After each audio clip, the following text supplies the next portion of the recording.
ونشهد أن لا إله إلا الله وحده لا شريك له ونشهد أن سيدنا ونبينا ومولانا محمدا عبده ورسوله أرسله بالحق بشيرا ونذيرا وداعيا إلى الله بإذنه وسراجا منيرا صلى الله على سيدنا محمد وآله الأبرار وأصحابه الأخيار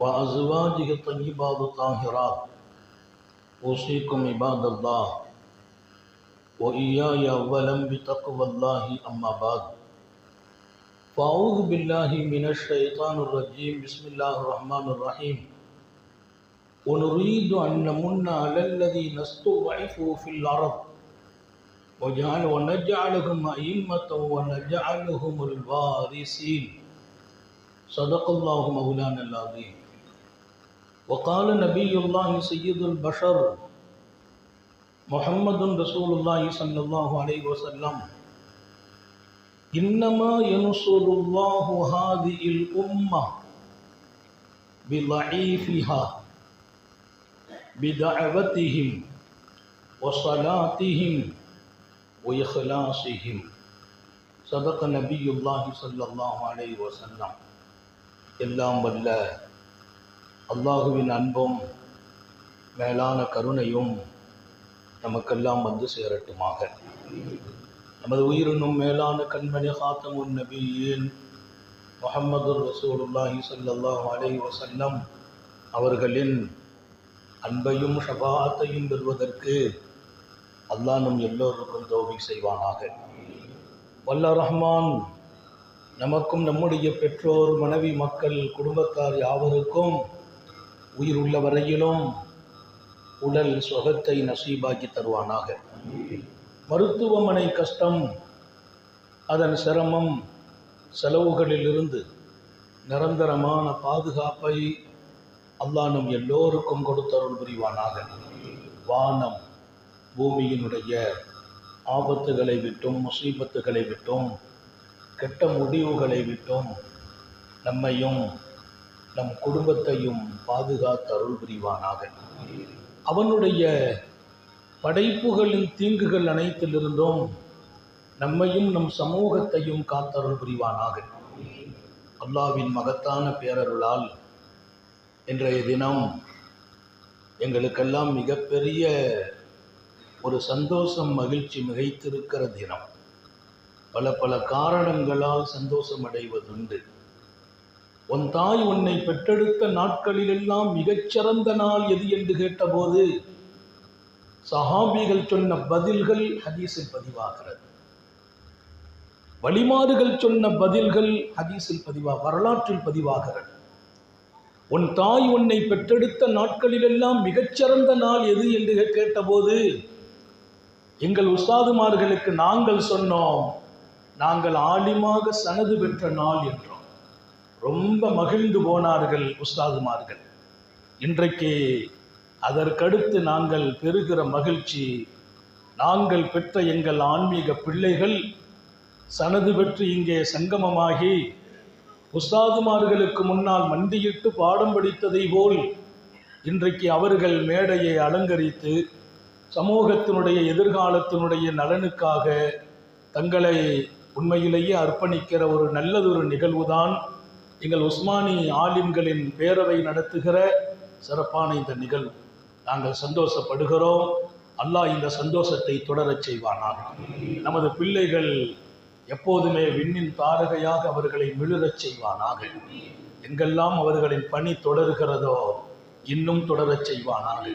ஒளிமயமான எதிர்காலத்தை நோக்கி அவர்கள் அசைவதை மாத்திரம் இறைவன் நிறுத்திவிடாமல் அவர்களுக்கு பின்னால் சமூகத்தையும் நடைபோடச் செய்வானாக.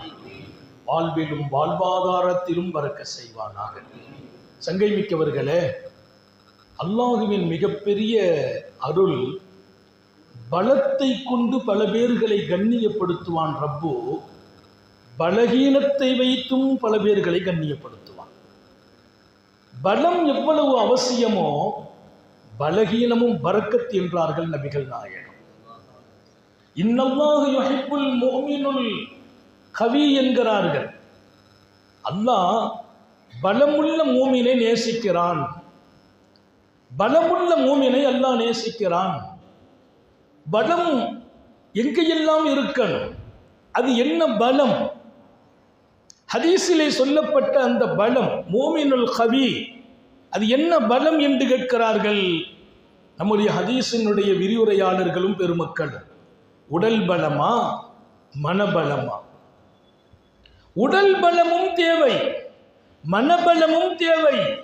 இதற்கு மேல் அவர் வாழ்க்கையில் எல்லா நிலைகளிலும் உடைந்து விடாமல் நிமிர்ந்து நிற்கிற சக்தி வாய்ந்த அவர் கொண்டிருக்கிற நம்பிக்கையின் பலம் முக்கியம் என்று எழுதுகிறார்கள். அல்லாஹ் அந்த பலத்தை நம்ம எல்லாத்துக்கும் நசீபாக்குவானாக. பலகீனமும் பாக்கியம் என்றார்கள். நாம் சொல்கிற ஒரு வார்த்தை அல்லாஹ்வை சந்தோஷப்படுத்தி விடுகிறது. ஒரு செயல் அவனை திருப்திப்படுத்தி விடுகிறது. இதா தக்கல்லமல் அப்து பிகலிமத்தின் மின் ரிஸ்வானில்லாஹ் ஸல்லல்லாஹு அலைஹி வஸல்லம் சொன்ன ஹதீஸ். அல்லாஹ்வுக்கு பொருத்தமான ஒரு வார்த்தை ஒரு மூமின் பேசி விடுகிறான். பேசுகிற போது திட்டமிட்டெல்லாம் பேசல. நல்லா கவனிக்கணும். இன்றைக்கு நாம் இது மாதிரியான ஒரு வாழ்க்கைக்கும் தயாராகணும். நமது ஆன்மீக பலம் மிக முக்கியம். எல்லா வகையிலும் நாம் நம்மை அழகுபடுத்துவது. ஆன்மீகத்திற்கு 1000 பொருள் இருக்குது. இங்கே நான் நேரத்தின் அருமையை கருதி ஒவ்வொரு தனி மனிதனும் தன்னை சுற்றியே அவருடைய அசைவுகள் இருக்கணும். தன்னை சரி பண்ணுவதிலும், தன்னை இறைவனோடு ஒப்படைப்பதிலும், சீரான ஒரு சூழலை அமைப்பதிலும், பரிசுத்தமான ஆன்மாவை உண்டாக்குவதிலும். ஒத்த வார்த்தை அல்லாஹ்வுடைய நெருக்கத்தை கொடுக்கிறது என்று சொல்லல ரசூல். அவரை சொர்க்கத்தில் கொண்டு உட்கார வச்சிருந்தார். ஒரு அடியான் பேசுகிற ஒரு வார்த்தை கலிமத்தம் பிரிதுவானில்லாஹ், அது அல்லாஹ்வுடைய பொருத்தமான ஒரு வார்த்தை. அதுல என்ன திட்டமிட்டுலாம் அவர் பேசல. லா யுல்கி லஹா பாலன், ஹதீஸுடைய வாசகம். லா யுல்கி லஹா பாலன், அந்த வார்த்தையை சொல்லணுங்கிற திட்டம்லாம் இல்லை. மனசுல கூட அப்படி ஒரு எண்ணமெல்லாம் ஏற்படல. கவனத்தை கூட அங்க போடாம, கல்ப வைக்காம யதார்த்தமா ஒரு வார்த்தை சொன்னார். அந்த வார்த்தை அல்லாஹ்வுக்கு திருப்தி ஆகிவிட்டது. அதை கொண்டு அல்லாஹ் அவரை எங்கோ உயர்த்துகிறான். எப்படி உயர்த்துவான்? அவரை வைத்தே உலகத்தின் காரியத்தை அல்லாஹ் நடத்துவான். அல்லாஹ் நம்ம எல்லாருக்கும் தௌஃபீக் செய்வான். நான் பேசுகிற ஒரு வார்த்தைக்கும் இத்தனை மதிப்பு இருக்கிறது. நல்ல சொற்கள் என் நாவாக வேண்டும், நல்ல சொற்கள் என் பழக்கமாக வேண்டும். இது பயிற்சி எடுத்து வருவதில்லை. கவனமே இல்லாமல் நான் பேசினாலும் நல்ல சொல்லாக இருக்க வேண்டும். ஆன்மீகத்தின் அழகு என்றார் இமாம் கஸ்ஸாலி. ஆன்மீகத்தின் அழகு, நீ பேசும் வார்த்தைகள் எல்லாம் அழகாகணும். அழகு உண்டாக்குறதுக்குன்ற ஒரு பெரிய முயற்சிலாம் இல்லை. லா யுல்கி லஹா பாலன், மனசுல கூட அப்படி ஒரு சிந்தனை இல்லை. ஆனா நான் பேசினா அந்த வார்த்தை அழகாச்சு. லா யுஹிப்புல்லாஹுல் ஜஹர பிஸ்ஸூ மினல் கௌல், தப்பான கெட்ட வார்த்தை உன் நாவுல வந்துட்டுன்னா அல்லாஹ்வுடைய பிரியம் உனக்கு கிடைக்காம போயிடுங்க. ஒரு தப்பான வார்த்தை அல்லாஹ் பிரியப்படுறது இல்லை. நான் ரப்ப அடையணுமே, அவனை நோக்கி பயணிக்கிற இந்த பயணம். நான் ஒரு பெரிய ஆழமான ஆன்மீகத்தெல்லாம் அங்கே பேசல. என் நிகழ்வு வாழ்வும் நடக்கும் நிகழ்வுகளிலும் நான் சொல்கிற சொற்களும் எப்போதுமே அழகாகணும். ரொம்ப கவனம் வைக்கணும். சில பேர் விளையாட்டுக்கு கூட கொஞ்சம் தப்பான வார்த்தைகளை பயன்படுத்திடுவாங்க. என்னுடைய சக்திக்கு மீறி கூட அந்த தப்பான வார்த்தை வெளியாகக்கூடாது. அது ரொம்ப முக்கியம். பெருமானார் ஸல்லல்லாஹு அலைஹி வஸல்லம் உன்னை அல்லாஹ் யர்ஃபவுல்லாஹ், அல்லாஹ் உன்னை உயர்த்துவான்னாங்க. அந்த உயர்வு எவ்வளவு தூரம்? ஹதீஸ்ல கூட விளக்கம் இல்லை. ஹதீஸ்ல கூட விளக்கம் இல்லை. உயர்த்துவான், அவ்வளவுதான். என்ன உயர்த்துவான்? தரஜாத்துன்னாங்க. அந்த தரஜாத்தை ரசூல் சொல்லும் போது பன்மையா சொல்றாங்க. பல பல பல பல படித்தரத்தை உயர்த்துவான். சூஃபிகள் சொல்வார்கள், உன்னை அவன் எங்கெல்லாம் கொண்டு நிறுத்தினால் உன்னால் பல பேர் பயனடைவார்களோ அங்கெல்லாம் கொண்டு நிறுத்துவான். உன்னை எங்கெல்லாம் நிறுத்தினால் உன் துன்யாவும் மறுமையும் சுகமாகுமோ அங்கெல்லாம் நிறுத்துவான். ஒத்த வார்த்தை நடப்பாக, நிகழ்வாக, இயற்கையாக சும்மா பேசினாலும் அது அழகாக இருக்குமா?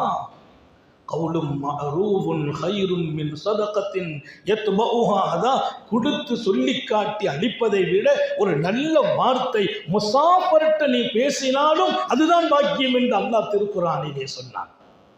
அதே போல நல்ல எண்ணம், ஆன்மீகத்தின் துவக்கம், இதெல்லாம் நல்ல எண்ணங்கள். இன்றைக்கு நாட்டிலே மிகப்பெரிய சமூகத்தை இந்த வாழ்க்கைக்குள்ளே கொண்டு வர முயற்சிக்கிறோம். ஆனால் பல பேர் சின்னம் சிறிய காரியங்களில் அவர்கள் விலகி போய் கொண்டே இருக்கிறார்.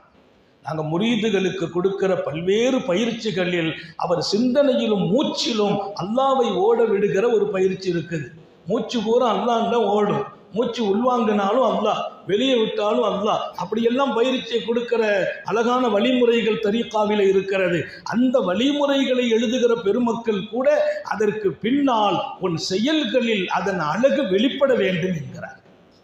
வெறுமினே திக்ரு மூச்சு அல்லான்னு விட்டுட்டு உன்னுடைய சொற்கள் அழகில்லை என்று சொன்னால் அப்போதும் நீ போகும் பாதை தடைபட்டு விடுகிறது என்கிறார்கள். அடுத்து நமது சிந்தனையும் நமது எண்ணங்களும் அழகாக, எப்பவுமே தப்பான எண்ணத்துக்கு இடம் கொடுக்கக்கூடாது.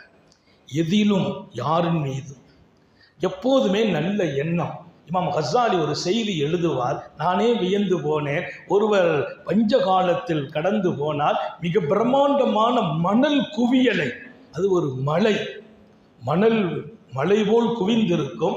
மர்ர ரஜுலுன், அந்த வரலாற்றை இமாம் கஸ்ஸாலி அந்த இடத்துக்கு போற போது அவர் நினைக்கிறாரா மனசுல, லவ்கான ஹாதா தஆமன் லகஸம்துஹு பைனன்னாஸ், இந்த மணல் குவியலும் மலையும் உணவாக இருந்தால் எல்லாருக்கும் நான் பங்கு வச்சு கொடுத்துருவேனே அப்படின்னு மனசுல நினைச்சார். அடுத்த நிமிடம் அல்லாஹ் அன்று வாழ்ந்த நபியை கூப்பிட்டு வஹி அறிவித்தான். அன் குல் லஹு, அவரிடத்தில் சொல்லுங்கள், கத கபில்து சதகதஹு, அவர் கொடுத்த இந்த தானத்தை, தர்மத்தை நான் ஏற்றுக்கொண்டேன். ஒரு பைசா செலவுக்கு கொடுக்கல, ஒரு மிஸ்கீனுக்கு அவர் கொடுக்கல. அவர் உள்ளத்தில் வந்த அந்த எண்ணம், பஞ்சத்திலும் பசியிலும் மக்கள் வாடி வதங்கி போயிருக்கும் இந்த காலம், இந்த மலைகள் எல்லாம் உணவாக இருந்தால் லகஸம்துஹு பைனன்னாஸ், எல்லாருக்கும் பிரித்து கொடுத்துருவேன்னு நினைச்சார். அந்த எண்ணம் அந்த மலையே மண்ணையே உணவாக்கி அவர் கொடுத்ததா எழுதிட்டேன். அடுத்து சொன்னானா, அவருக்கு நான் நன்றி சொன்னதாக சொல்லுங்கள். யார் யாருக்கு நன்றி? நான் என் ரப்புக்கு நன்றி சொல்லணும். நல்ல எண்ணம் வாழ்க்கையானால் ரப்பு உங்களுக்கு நன்றி சொல்லும். இதான் ஆன்மீகம். இதற்குள் நீங்கள் வந்தால் உங்களுக்கு பாராட்டு மக்களால் மாத்திரமல்ல, காலிகால் பாராட்டு, ரப்பே பாராட்டும் இடம். அவருக்கு நான் நன்றி சொன்னேன் என்று சொல்லுங்கள். எண்ணங்கள் அழகாகணும், செயல்களும் அழகாகணும்.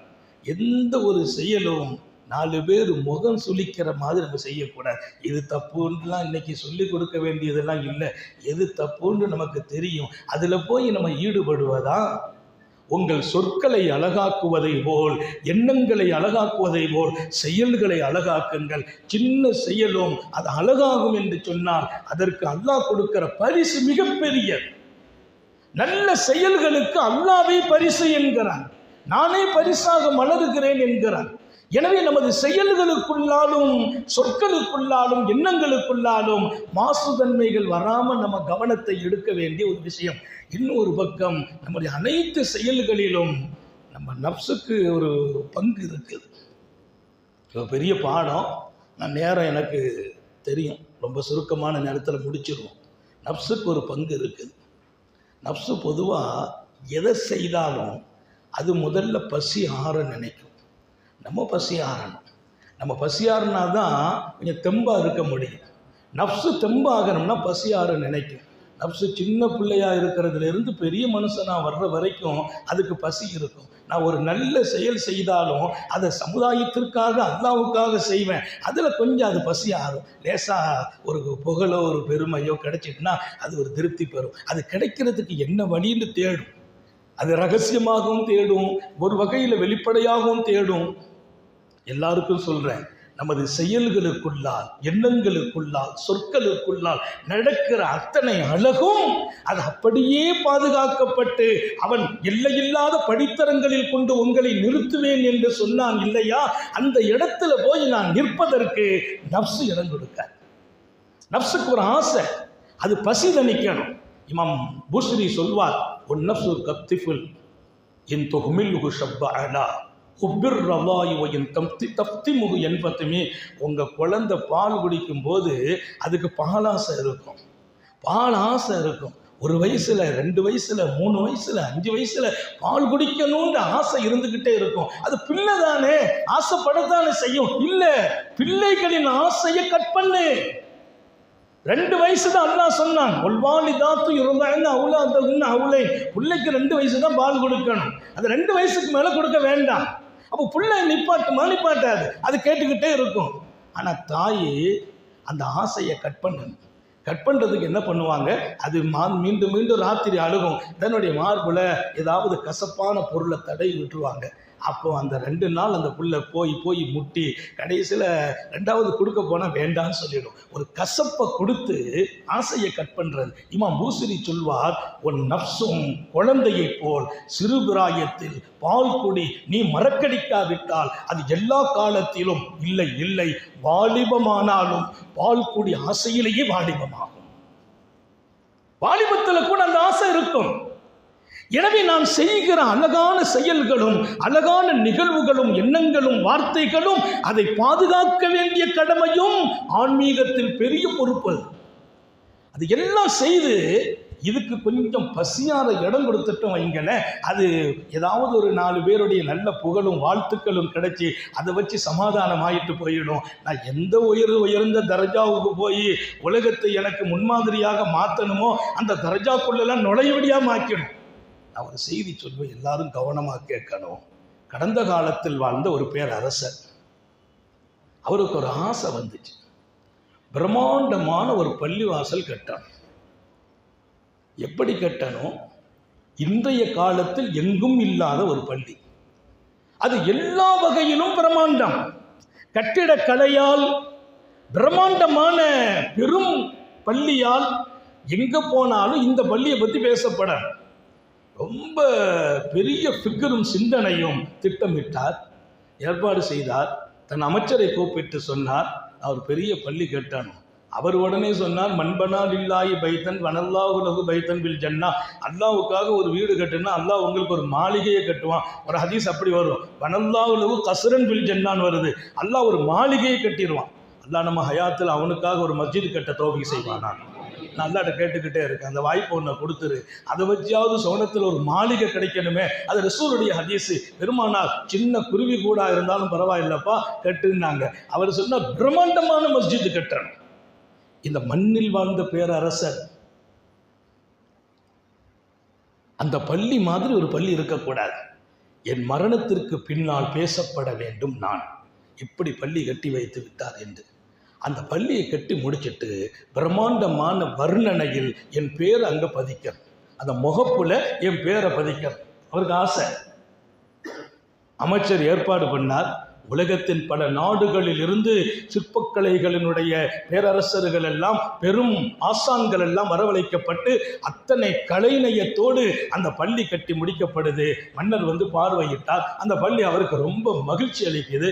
தன் துணைவியாரிடத்தில் வந்து சொல்றார், மறுநாள் ஏற்பாடு என்ன, அங்கே பேரை பதிக்கணும். அவர் பேர் அழகாக கல்வெட்டில் பதிச்சு மேலே தூக்கிட்டாங்கன்னு அவர் வந்து அதை பார்க்கிறார். பார்த்துட்டு ஆஹா ஆஹா, எல்லா புகழும் இறைவனுக்கு, இந்த பேர் கியாமத் வரைக்கும் இருக்கும், உலகத்தில் மக்களால் நான் மதிக்கப்படுவேன்னு சொல்லிட்டார். நடந்துட்டு ராத்திரி போய் படுக்கிறார். இரவுல படுத்துட்டு விடிய காலம் பதறி எழுந்திருக்கிறார், பதட்டத்தோடு எழுந்திருக்கிறார். என்ன இவ்வளவு பதட்டம்? வீட்டம்மா கேட்கிறாங்க, பேரரசி என்ன இவ்வளவு பதட்டம்? இல்லை, வானத்திலிருந்து 2 மலக்கு வந்தாங்க. வந்த 2 மலக்கும் என் பேர் பதிக்கப்பட்ட அந்த பலகையை அழிச்சிட்டு அந்த பலகையை நோக்கிட்டு இன்னொரு பலகையை கொண்டு வச்சாங்க. அந்த பலகையில் ஒரு பெண்மணியினுடைய பேர் பதிக்கப்பட்டிருக்குது. அதில் ஒரு மலக்கு சொல்றாங்க, இந்த பலகை இனி வேண்டாம், இந்த பலகை இருக்கட்டும்ங்கிறாங்க. நான் இவ்வளவு பிரம்மாண்டமாக கட்டி என் பேரை பதிச்சு கியாமத் வரைக்கும் என் பேர் இருக்குன்னு நினைச்சேன். அந்த பலகையை தூக்கிட்டு 2 மலக்கும் அந்த பலகையை அழிச்சிட்டு இன்னொரு பலகையை ஒரு பெண்மணி பேரை வச்சு பதிச்சு வச்சுட்டாங்க அப்படின்னு அவர் துடிக்க, அவர் வீட்டு அந்த பெண்மணி பேரரசி சொன்னாங்க, அப்படியெல்லாம் இருக்காது, அது நீங்க ஏதோ இல்ல கனவுக்கு விளக்கம் வேணும். அது உடனே அதிகாரியை கூப்பிட்டு பாரு, அங்க என்ன போர்டு இருக்கு, பார்த்தா இவர் பேர் தான் இருக்கு, இங்க ஒன்றும் அழிக்கல. கனவுல அப்படி ஒரு கனவு. உடனே கனவுக்கு தாற்பதிகம் சொல்றவங்களை கூப்பிட்டு கனவுக்கு விளக்கம் கேட்கிறார். கேட்டபோது அவங்க சொன்னாங்க, அல்லாஹ் இதெல்லாம் தூக்கத்தில் சில பேருக்கு அப்படியெல்லாம் முன்மையாவது நடக்கும், அதெல்லாம் உண்மை இல்லை, நீங்க செய்த தியாகத்திற்கு அப்படியெல்லாம் யாரும் மாற்றிலாம் எழுத முடியாதுன்னு சொல்லிட்டாங்க. 2வது நாள் படுக்கிறார். 2வது நாள் அதே கனவு, 2 மலக்கு வந்து. அப்ப அவர் சொன்னார், அந்த பெண்மணி பேர் என்னன்னு கேட்டாங்க. எனக்கு தெரியல, பதட்டத்தில் இருந்தேன். இன்னைக்கு ராத்திரி அதே கனவு வந்துச்சு, அப்பவும் அவர் கவனிக்கல. 3வது நாள் காலையில் எழுந்திருச்சு சத்தம் போட்டுக்கிறார். மனைவி கேட்டாங்க, அதுல என்ன பேர் இருந்துச்சு? உம்முல் ஹைர் என்று இருக்குது. உம்முல் ஹைர் அப்படின்னு அதில் பலகையில பேரு.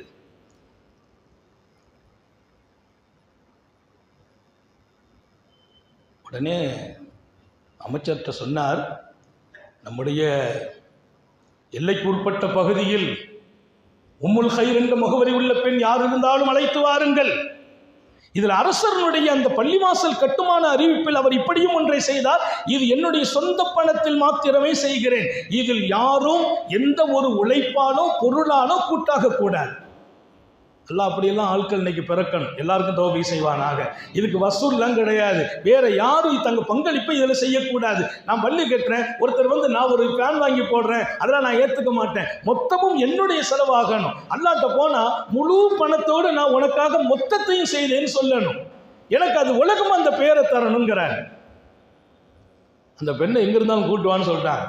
அவர் போய் அலைஞ்சி அமைச்சர் கொண்டுட்டார். ஒரு சூஃபியான ஆன்மீக ஞானமுள்ள அல்லாஹ்வின் நெருக்கமுள்ள அன்னை உம்முல் ஹைர் நிறுத்தப்படுறாங்க. அம்மாட்ட கேட்டாங்க, என்னம்மா உனக்கு ஏதேனும் என்னுடைய பள்ளிவாசல் கட்டுவதில் பங்கு இருக்குதான்னு கேட்டாங்க. பேரரசே மன்னிக்கணும், எப்படி உங்களுடைய அறிவிப்பு இருந்ததே, இதில் யாரும் கூட்டாக கூடாது என்று அரச சட்டத்தை மீறியா இந்த முதுமையில் நான் செயல்பட போகிறேன், அப்படியெல்லாம் எந்த பங்கும் என்னால் இல்லை, இல்லை அல்லாஹ்வுக்காக கேட்கிறேன், நீ மறைக்காமல் சொல்ல வேண்டும் என்றார். அவர் சொன்னார், அல்லாஹ்வுக்காக சொல்கிறேன், எந்த ஒரு வேளையும் அதில் நான் செய்யவில்லை, என்னால் ஒரு காசும் அங்கே விழவில்லை என்றார். மீண்டும் கேட்டார். அந்த அம்மா சொல்லிட்டு இல்லை இல்லா சொல்லிட்டு லா, அப்புறம் இல்லான்னாங்க, ஒன்னும் என் பங்களிப்பு இல்லை இல்லா அப்படின்னாங்க. அவர் உடனே கேட்டார், இல்லா அப்படின்னா என்ன இது என்றாலும் அப்படின்னு ஒரு விளக்கத்துக்கு வர்றாங்க. அது என்னம்மா அதுக்கு பின்னால என்ன இருக்குதுன்னு கேட்டார். இல்ல அரசே, ஒரு நாள் நான் வந்தேன், வரும்போது பிரம்மாண்டமான இந்த கட்டிட வேலை நடக்கும்போது அந்த கட்டிடத்துக்காக அழகிய கற்களை தேவையான மரங்களை சுமந்து வந்த உங்களுடைய அந்த கட்டிடத்தை உருவாக்குவதற்கு வேலையில் ஈடுபட்டிருந்த வாகனம் கட்டப்பட்டிருந்தது. அந்த வாகனம் தண்ணீருக்காக நாக்க நீட்டுது, துடிக்குது, பக்கத்தில் வாளியில் தண்ணி இருக்குது, அந்த வாளி கிட்ட அது வர முடியல, அது தூரமாக கட்டப்பட்டிருக்குது, வாளியை இழுக்க முடியல, அந்த தண்ணியை நோக்கி தன்னுடைய வாயை கொண்டு வந்துச்சு, அதால் அந்த வாயை உள்ள வைக்க முடியல, கட்டு கொஞ்சம் இறுக்கமாகவும் தூரமாகவும் இருந்ததாலே உடனே எனக்கு மனசு கேட்கல, அல்லாஹ்வுடைய மஸ்ஜிதை கட்டுறாங்க, அதுக்காக கல்லையும் இவ்வளவு பிரம்மாண்டமான மரங்களையும் சுமந்து வந்திருக்குது, அதனுடைய தாகத்தை தணிப்பதற்கு நம்ம தான் ஒன்றும் செய்ய முடியல, இருக்கிற வாளி பக்கத்தில் வைப்போம், அந்த வாளியை தூக்கி பக்கத்தில் வச்சேன், அவ்வளவுதான் நான் செய்தது. இந்த வாளியை தூக்கி பக்கத்தில் வச்சேன், இந்த வாகனம் தண்ணி குடிச்சிச்சு, அதை தவிர நான் வேற ஒன்றும் செய்யல. அவர் சொன்னார், என் பெயரை அழித்து விடுங்கள், உம்முல் ஹைர் பெயரை எழுதுங்கள். அரசு சொல்றார், அங்கு ஏற்கனவே எழுதப்பட்டது யாருடைய பேர்? நூருத்தீன் சங்கி, அண்ணல் நூருத்தீன் சங்கி, பேரரசர் நூருத்தீன் சங்கி, அவர் பெயர் எழுதப்பட்டு இருக்கிறது. அந்த பெயரை அழித்து விடுங்கள், உம்முல் ஹைர் என்று எழுதுங்கள். அவங்க மனைவி கேட்கிறாங்க, ஏன்? அங்கதான் மலக்குகள் வந்தாங்க நீங்க, ஆனா அங்க கட்டிடத்தில் உங்க பேர் தான் இருக்குது. இல்லை, நான் இவ்வளவு காசுகளை கொட்டினேன், இவ்வளவு பிரம்மாண்டமான ஏற்பாடுகளை செய்தேன், என்னுடைய மொத்த உழைப்பும் இந்த மஸ்ஜிதுக்காக, ஆனால் அதில் நாளை எல்லாரும் இவ்வளவு பெரிய பள்ளி இவர் கட்டி கொடுத்துட்டாரே என்று சொல்லணுங்கிற அப்படி ஒரு எண்ணம் என்னோடு மலர்ந்தது. அந்த அம்மா ஒரு சொட்டு தண்ணியை வாகனத்துக்கு கொடுத்தாங்க. அல்லாவின் பள்ளிக்கு வந்த வாகனம் தாகத்தால் துடிக்குது என்று ஹாலிசல்லி வஜிஹில்லா, அல்லாவுக்காகவே கொடுத்தார்கள். அதை அல்லாஹ் கபூல் செய்து விட்டான். இந்த நூருத்தீன் சங்கியை அல்லாஹ் ஓரம் கட்டி விட்டான். ஆயிரம் ஆயிரம் தியாகங்களோடு அழகிய சொற்களும் சிறந்த வாழ்க்கையும் தூய எண்ணங்களும் ஷைഖ்மார்களால் முரீதுகளுக்கு தரப்பட்ட பின்னால் அதில் நீங்கள் பெருமை காணுவீர்கள் என்றால், அதில் முகஸ்துதியை எதிர்பார்ப்பீர்கள் என்றால், அதில் கொஞ்சம் உங்கள் நஃப்ஸுக்கு உணவளித்து விடுவீர்கள் என்றால், அது பசியாறி விடும் என்று சொன்னால், நீங்கள் போய் சேர வேண்டிய இலக்கை தொட முடியாமல் போய்விடுமே என்று கவலைப்படுகிறோம். நூருத்தீன் சங்கி சொல்கிறார், அவர் ஒரு பேரரசர். அந்த மஸ்ஜிதின் பெயரை உம்முல் ஹைராக மாற்றுங்கள். இன்னைக்கும் ஷாமில் அந்த பள்ளி இருக்குது. நூருத்தீன் சங்கியின் பெயரால் இருக்குது அந்த பள்ளி. மஹமூது நூரி என்ற அந்த பள்ளி இன்னும் பெயரோடு புலியோடு இருக்கிறது. ஆனால் அவர் அன்றைய தினம் அந்த பெயரை மாற்றிவிட்டு உலகத்திற்கு அறிவித்தார், நான் 1000 தியாகம், ஒரு காசு கூட யாரிடத்திலும் வாங்கவில்லை. எனக்கு ஒரு எண்ணம் இருந்தது, இதற்கு பின்னால் இந்த உலகம் நான் கட்டி கொடுத்தேன் என்று பாராட்ட வேண்டும் ஒரு எண்ணம் இருந்தது. அந்த எண்ணத்தால் இத்தனை பிரம்மாண்டமான மஸ்ஜிதை அல்லாவுக்காக கட்டி கொடுக்கும் அந்த நேரத்திலும் அந்த எண்ணம் என்னை கவிழ்த்து விட்டது என்றார். அல்லாஹ் மலக்க வச்சு அழுத்தி காட்டினான் என்றார். அவர் கொஞ்சம் மார்க்க தொடர்பில் வளர்ந்தவர், அவர் பெரிய ஞானி என்று வரலாறு எழுதுகிறது. அத்தனை பெரிய மார்க்க தொடர்பில் இருந்தவர் இந்த ஒரு எண்ணத்தால் எங்கோ அல்லாஹுவின் பார்வையில் தூரமாகிறார். ரொம்ப கவனம் இருக்கட்டும். அடுத்து ஒரு செய்தியையும் சொல்லி நான் நிறைவுக்கு வருகிறேன். வாழ்க்கையில் நாம் போகிற இந்த பாதையில் எல்லாமே நடக்கும்.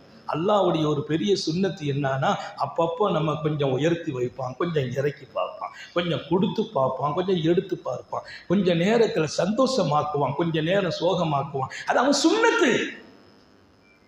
எல்லாருக்கும் சொல்கிறேன், உங்களுக்கு மாத்திரம் அல்ல, இனி கேட்க இருக்கிற லட்சம் மக்களுக்கு சொல்கிறேன். கொஞ்சம் மேல தூக்குவான் அல்லாஹ், அப்புறம் கொஞ்சம் இறக்குவான், கொடுப்பான், எடுப்பான், மகிழ்விப்பான்.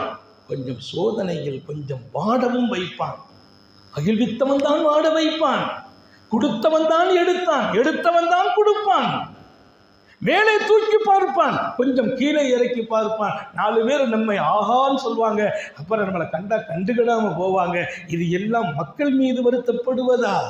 நான் எதனால் பெருமை அடைந்தேன் என்று அதன் பக்கம் கவனத்தை திருப்புவதா?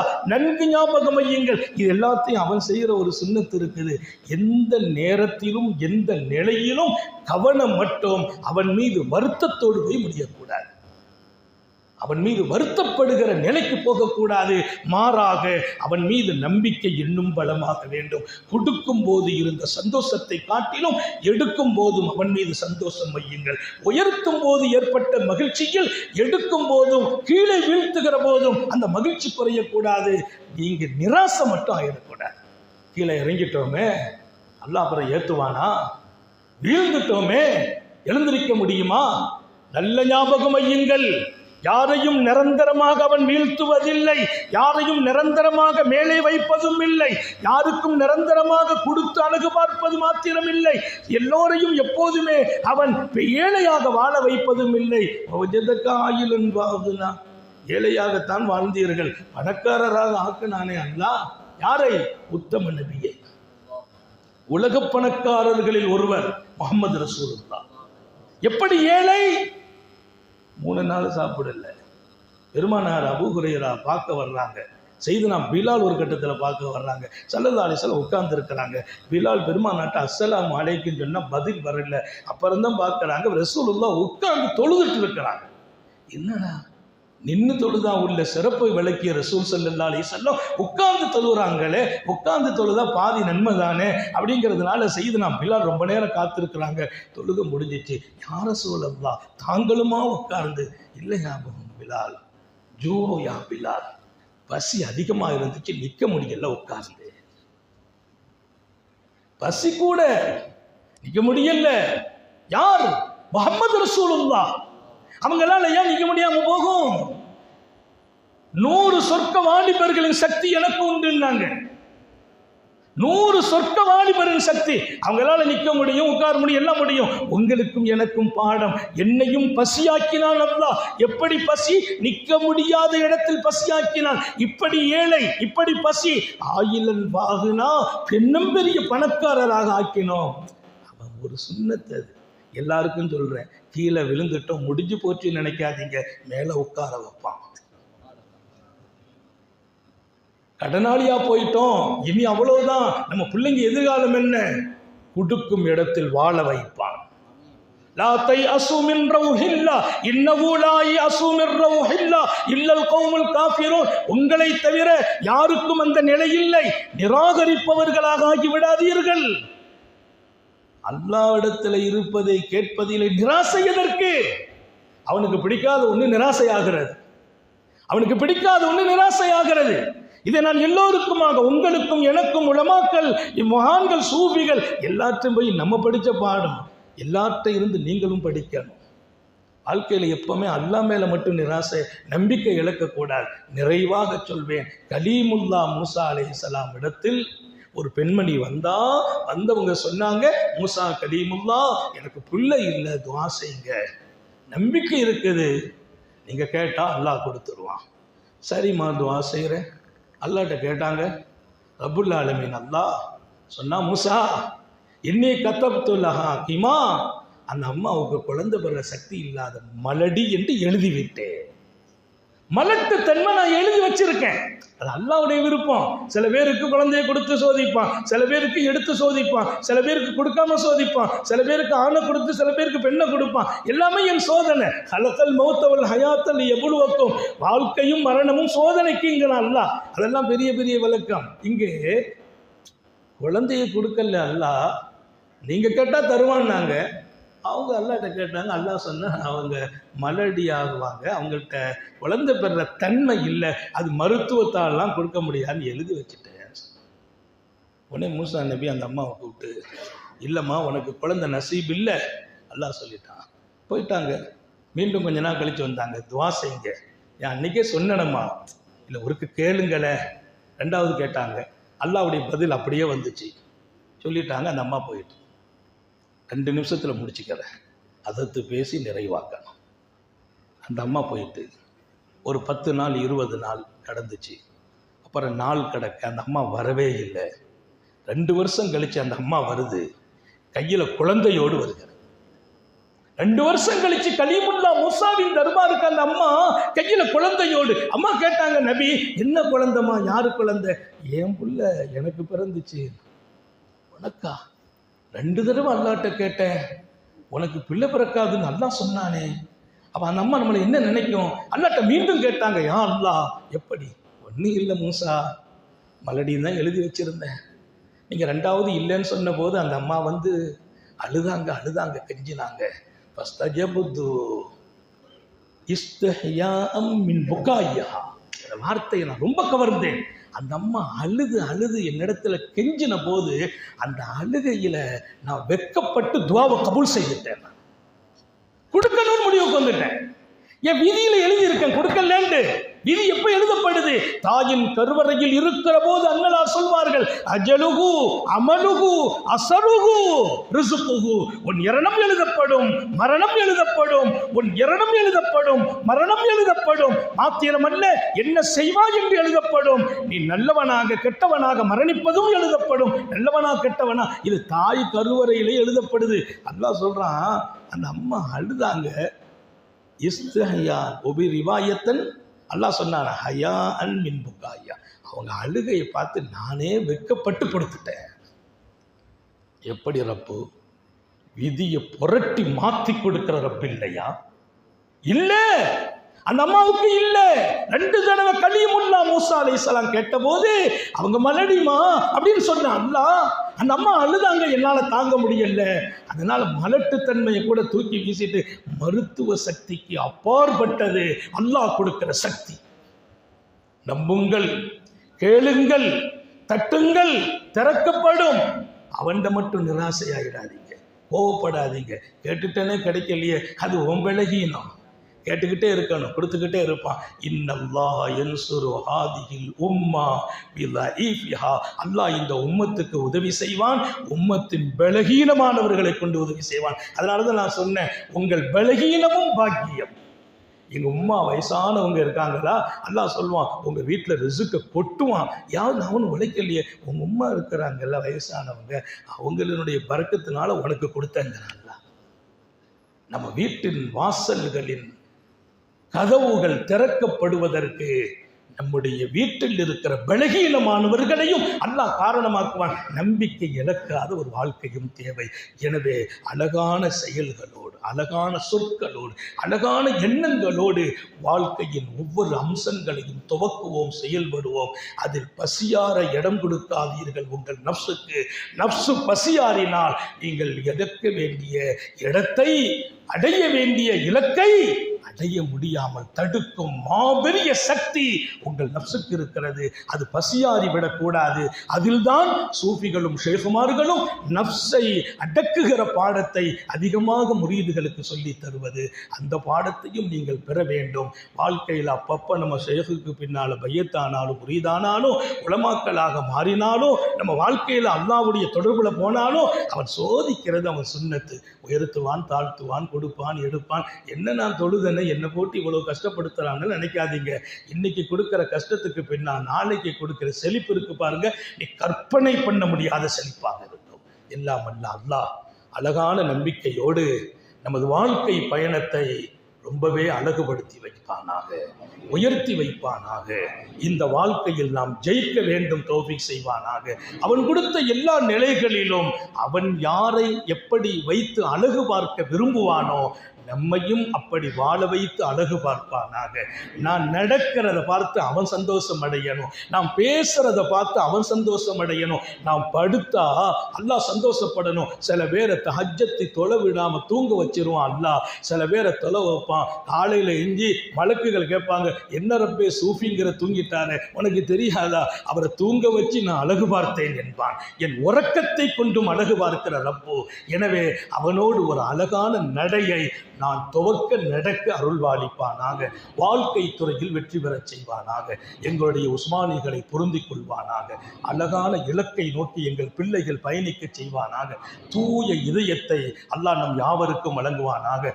நாம் பெற்ற பிள்ளைகளை கண்குளிர்ச்சியாக்கி வைப்பானாக. நம்முடைய பிள்ளைகளின் கல்வியில், ஈமானில், அமலில், ரிசுகில் அல்லாஹ் பரக்கத் செய்வானாக. நம்முடைய கரம் பற்றிய மனைவியர்கள் ஒடுங்கி விடாமல், செயலிழந்து விடாமல், நம்பிக்கை படுதுபட்டு விடாமல், வாழ்க்கையில் உடைந்து விடாமல், எப்போதும் நமது மனைவியர்களையும் அல்லாஹ் செழுமையோடும் ஆரோக்கியத்தோடும் மிகச்சிறந்த நம்பிக்கையோடும் வாழச் செய்வானாக. நீண்ட நெடிய நாட்கள் நோய் நொடிகள் இல்லாமல் உடல் ஆரோக்கியத்தோடு, மன நிறைவோடு, இன்பத்தோடு அல்லாஹுவை நின்று வணங்கி வழிபட்டு வாழும் நசீபையும் பாக்கியத்தையும் எல்லாம் அல்ல அல்லாஹ் உங்களுக்கும் எனக்கும், நம்மை ஈன்றெடுத்த தாய் தந்தையர்களுக்கும், நமது மனைவி, மக்கள், உற்றார் உறவினர் யாவருக்கும் கொடுத்தருள் புரிவானாக. ஹயாத்து வரையிலும் படுக்கையில் விழுந்து விடாமல் பாதுகாப்பானாக. யாருக்கும் சுமையாகி விடாமல் பாதுகாப்பானாக.